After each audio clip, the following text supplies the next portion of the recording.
Hey guys, welcome back to my channel.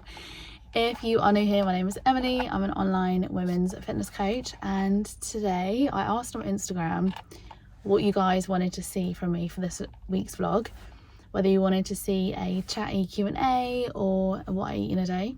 And I've done quite a few of those before, so I was actually really hoping that all of you would vote a chatty Q&A, which you did. That's what we're doing. So I've got myself a little iced Americano, which actually looks vile.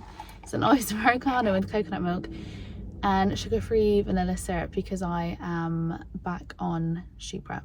So I need to save the calories where I can. And I've written down all of the questions that you guys gave me on a little notepad.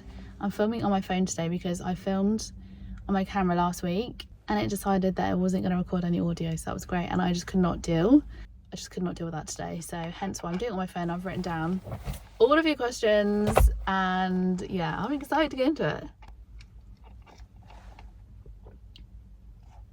That's okay actually. They just never put enough coconut milk in. I know I didn't want a coconut milk latte, but like just the colour of that doesn't look very nice. Okay, let's get into it. I'm just going to go straight into the juicy questions because clearly that's what you're all here for. Question number one, how is single life? Do you know what? Single life is actually great. I feel so happy in my own company. At the moment, I don't feel like I want to be with anyone. I'm so busy with business, with my current goals, that actually I honestly don't know like when I would fit in a man. Whether that would change later on in the year, I don't know. I really feel like unless a man is gonna either help grow my business or retire me, like I'm just not interested, to be honest. I really can't be bothered to just go on dating apps and go on dates. Like I said, I don't know, maybe that would change. I have some plans later this year to get away for a bit. Maybe will I dabble? Will I dip my toe in the dating pool? I don't know. I'm so focused on work and on business, and I've got so many big things coming up that dating is not on the agenda at the moment, but who knows? Who knows? And somebody said, are you dating at the moment? No, I'm not dating. I honestly think guys think that my DMs are full of guys, and they're absolutely not. They're really not. My DMs are dry. Okay, there is literally no one in there. So yeah, entertain me. No, like I said, I just don't have the time at the moment. Unless the chat is really good, again, I'm not interested. I will have it where guys will reply to a story and saying like smash that and think that that's gonna go anywhere. That's really like, I'm just gonna block you. Whereas if you came into my DMs and actually had decent chat, like I would talk. But I honestly think men think that my DMs are brand mode and I'm talking to a million different guys. I'm literally not. I'm honestly not. So yeah, it's really not. There's no tea. There's literally no tea at all. Somebody asked, what's your worst dating story? Now, obviously, I haven't been on any dates since, oh God, I was like 18, because I met my ex when I was 19 and we were together like 12 and a half years. So I did date a little bit before him, and there was actually a really funny thing that happened. So I went on a date with a guy, and I think he's still local. I don't actually know. I don't follow him. But basically, I went on a date with this guy, and I thought he was cute. We went for a drink at a local pub. And looking back now, I know for a fact, if it's not a fuck yes, it's a no. But at the time, when I went on this date with him, and I was like, do I like him? Do I not? I don't know. He seemed a little bit full of himself, but I thought, you know what, I'll give him the benefit of the doubt. He was like, can I take you on a second date? And I was like, sure, whatever. Like, I won't say no to a dinner. I'm a foodie girl. If you're going to take me out for food, I'll come. So we went to a Chinese restaurant and had a nice time. The food was good. Again, I still wasn't convinced, and again, this is a massive red flag. If it's not a fuck yes, it's a no. Anyway, he was like, can we meet up again? And I was like, look, I'll try one more time. Let's go on a third date. If I'm not convinced, then it'll just be a no-go. He invited me round his house, so obviously his intentions were not to just have a takeaway. That was what my intentions were. And I went around his house. I think we watched a film, had a takeaway. I had to pay for the takeaway, even though it was at his house and it was his idea. And I was like, okay, ick. So we had this takeaway around his house. Things then got a little bit heated. No more than kissing. he wanted to go further than kissing, and I was like, no, like for me it didn't feel right. And then he said to me, and I'm not going to mention the name on this YouTube obviously, but he basically said to me, well, you put it out for, I was like, sorry, you think because you referenced a man that I've slept with that I would then just put it out for you? No, absolute, see you next Tuesday, that one. So that was that. And then I don't think I heard from him again for a couple of weeks, until it transpired that he'd actually made up his own version of events of what happened on these dates. And he told everybody in his office that after the second date on the way home, that I had given him, you can guess what, on the way home. Sorry, after a Chinese takeaway. No, I was not going anywhere near your spring roll, honey. And after the third date, he said that we slept together. And I was like, no, that is not what happened. I confronted him and he fucking denied it, but I just, yeah, some men are just disgusting. So yeah, that's as far as my date stories have gone, because like I said, I was then with somebody for like 12 years. So yeah, but who knows? I hope I don't have any more weird stories like that. That was fucking weird. The next question, following on from Icks, ultimate ick in a guy. And the girl who put this also put sausage fingers because she went on a date with the guy who had sausage fingers. That is an ick. That is a massive ick. Nobody wants that. I feel like, how long have you got? Because my list of icks is so long. I mean, I have like gym related ones, dating ones, just men in general. One at the moment, which I didn't realise was an ick until it was. Men going on dating shows. Why are you doing that? My future husband will never have ever been on a reality TV dating show. I just feel like it screams desperate. It screams you need validation. Why are you doing that? I don't understand. Red flag. Huge red flag. Other icks are just men who want princess treatment, men who don't open doors to women, men who take more selfies than I do in the gym, men who have less body hair than I do. Like, that's an ick. If your grooming schedule is longer than mine, we've got an issue. Oh god, there's just so many, and they just go stronger every day, and I'm sorry, but yeah, sorry. Next question, the most delulu thing you've ever done. I feel like I'm actually quite delulu all the time, to be honest. Probably asking ChatGPT for tarot pulls. I do that quite a lot.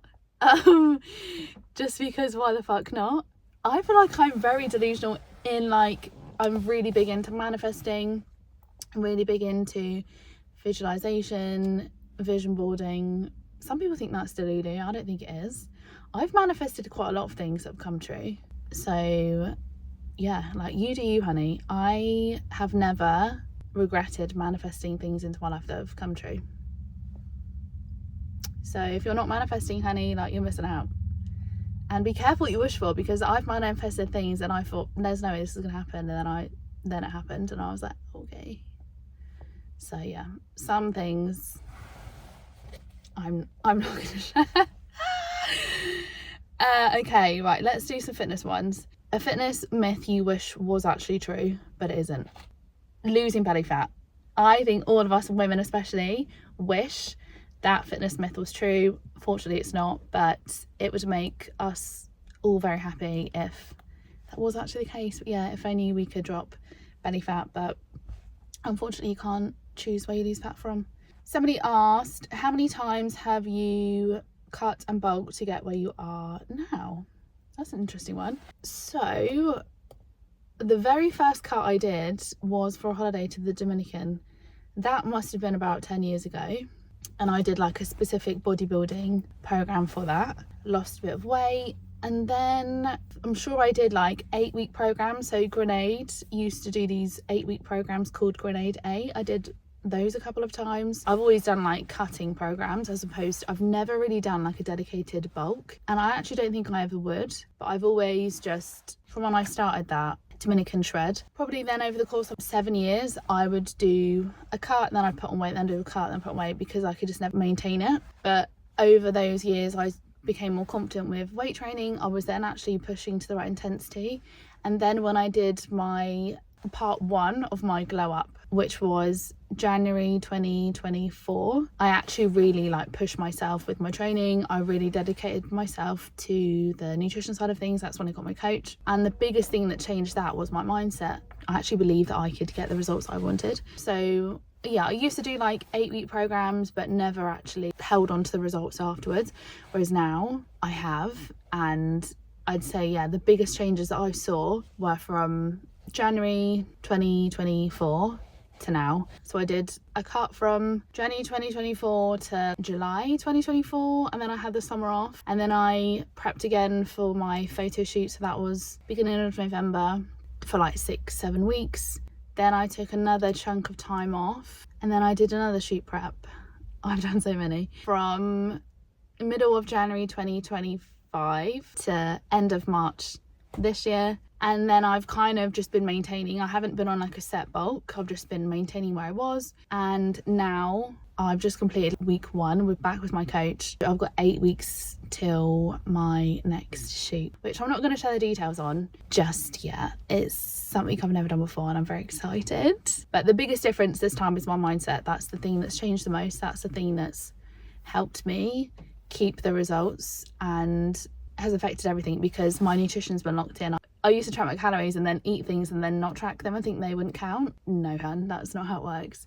Or I would just be going through the motions at the gym, whereas now it's totally different. I'm always pushing myself in the gym, looking to get stronger. But yeah, like I said, I've never done a dedicated bulk. I don't think I would ever do a dedicated bulk. I would just look to eat back at maintenance after this shoot and just continue to maintain it. I'm really happy with my physique. I don't really want to build like any more muscle apart from my glutes. My legs can always use a little bit more muscle, but yeah, I'm not set on like building bigger shoulders or bigger arms, or I'm actually really happy. So yeah, I would never do a dedicated bulk.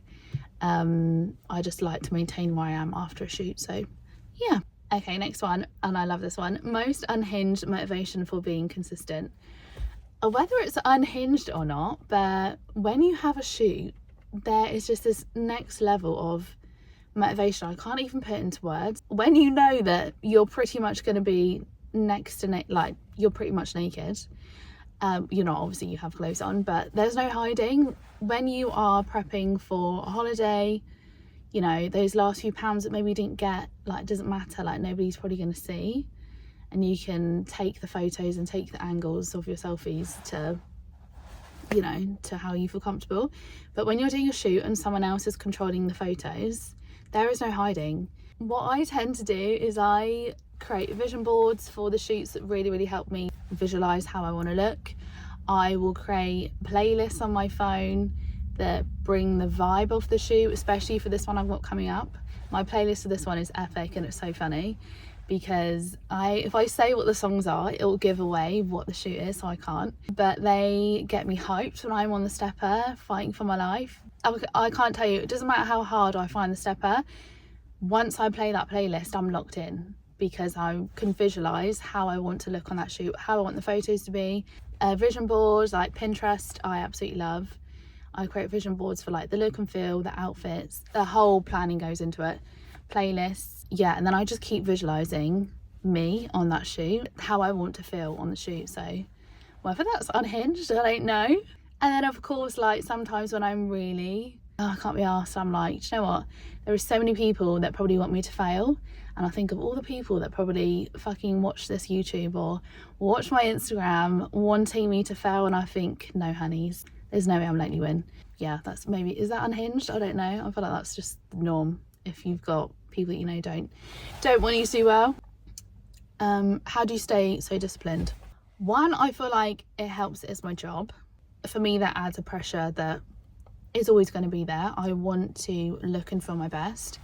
I also have seen a huge correlation between the times when I've been locked in on a shoot or locked in on any sort of like cut or prep, and how much that affects my clients' progress, how much more locked in that helps them, and that in turn then means that I get them better results, they're happier, and then it works out better for business. I guess it's a positive loop that if I'm disciplined, my clients will be, they'll get better results, they'll be happier, and then I'll get more clients that way, so I can help more women. And also I think it just comes with practice, which is like a really bullshitty answer, I feel, but honestly, when I did my first shoot prep last year with Jasmine and I just decided to show up for myself daily, I was like, I don't care what it takes, I'm gonna stick to my calories, I'm gonna hit my steps, I'm gonna do my workouts and actually put in the fucking effort. When I started doing that, after a couple of weeks of doing it every single day, I was like, oh,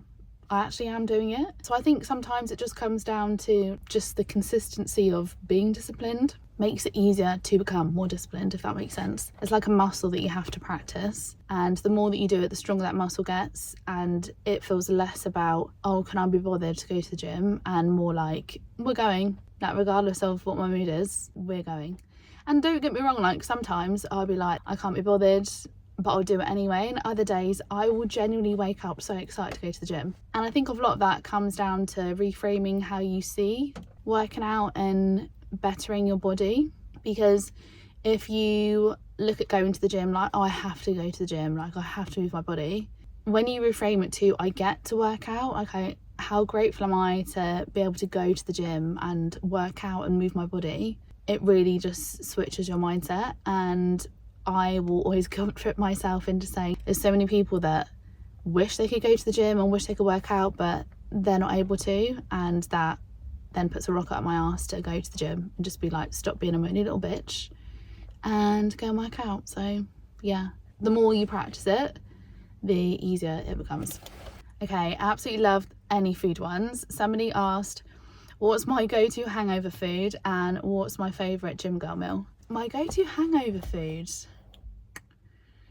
Oh, normally anything savoury, carby, cheesy. Garlic breads, definitely. Not fancy garlic bread, like the shitty basic baguettes from Tesco. If I'm gonna have garlic bread, I want it to be almost not fully cooked, so it has to be like soft. I hate burnt food, I absolutely hate it. I also hate eating a meal that's a little bit warm. I have to have all my meals boiling hot. I hate it. I will nuke my meals until they literally burn the roof of my mouth. But yeah, anything carby, garlicky, cheesy is a hangover food for me. My go-to gym girl meal would probably be my ride or die oats, and actually I would also eat them when I'm hungover. They just hit the spot every time, and it's the most basic meal. I literally just have like 40 or 50 grams of oats with water. I put it in the microwave for 2.5 minutes. I then add some protein powder, some frozen raspberries, mix it, done. It just slaps every time. Never disappoints me. Only disappoints me when I put too much water in and then my day's ruined. But otherwise, that would probably be my go-to gym girl meal, is a bowl of oats, because I'm a basic bitch. So yeah, not exciting at all. Okay, there's a few more that relate to the glow up, and then we'll probably leave it there because I need to actually go and get some steps in. Biggest glow up lesson since your breakup? Ooh, there are so many, but I would say the biggest lesson that I'm way more capable than I give myself credit for. When I first split up from my ex, my biggest fear was I wasn't capable of doing certain things.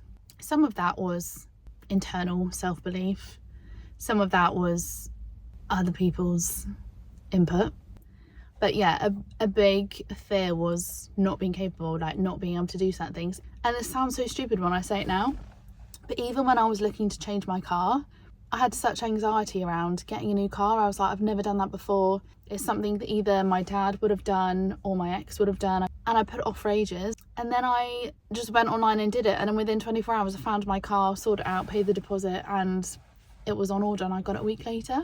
And it sounds so basic, but because I had such low self-belief at that time, things like that really felt like, oh god, I don't know if I can do that. And then I did it and I was like, oh, actually it's not that hard. And then once I did one thing, I was then like, well, maybe this thing isn't going to be as bad either, and I did the same thing again. So definitely the biggest lesson is that I'm way more capable of doing anything than I realised. Somebody asked, when did you feel most main character in your life so far? For me, most main character definitely has to be that shoot I did in March with Yanis. I'd already done one with him in December and I felt really, really good then. But the one I did in March was like leveled up.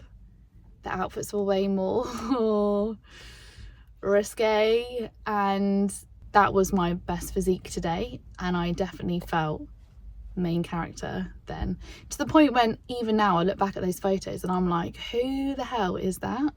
Because I don't feel like that's me at all, which is really funny. So yeah, definitely that shoot with Yanis at the end of March was my most main character so far, but I feel like the next shoot will top that 100%. If it doesn't, I'll be surprised. We're going for like next level up main character energy for this one, so yeah, I'm excited.